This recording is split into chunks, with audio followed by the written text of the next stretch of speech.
Well, investigators have seized a cache of weapons and ammunition from the VTA shooter's San Jose home, and we're also learning the suspect set a time-delayed fire in his own house before the shooting.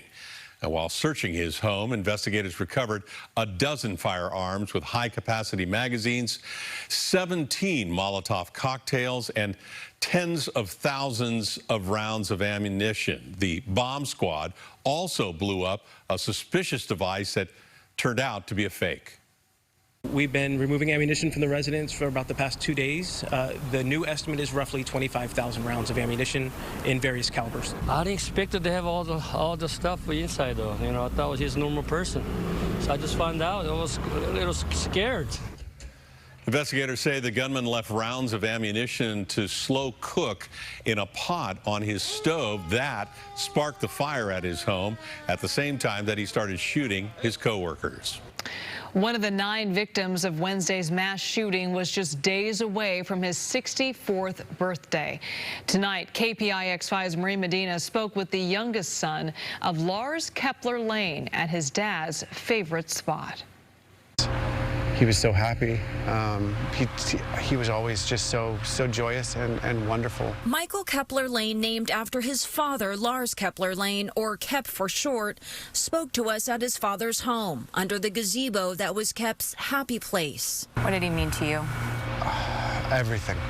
The last time Michael saw his father was just this past Monday to help him with work in his backyard. That's kind of where we left it.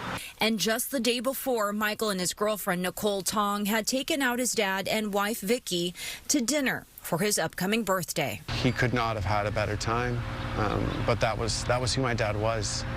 He just, there wasn't a moment. He didn't leave anything on the table when it came to joy and happiness for any moment. On Wednesday morning, Michael says he was on his way to work when he learned about the mass shooting at his dad's job, the VTA rail yard, where he'd worked for 20 years. One glimmer of hope that someone had seen my father after the fact. And I put so much weight and belief in that I really did think that was true. I thought it was going to be okay up until the very moment that the sheriff told us that it wasn't. After hours of waiting for answers, Michael and 8 other families learned they'd lost someone in the shooting by a man described as a disgruntled employee. My dad was in his workstation, and it seemed like that he was trapped. He was cornered by a man with guns, so he had no escape. He was targeted.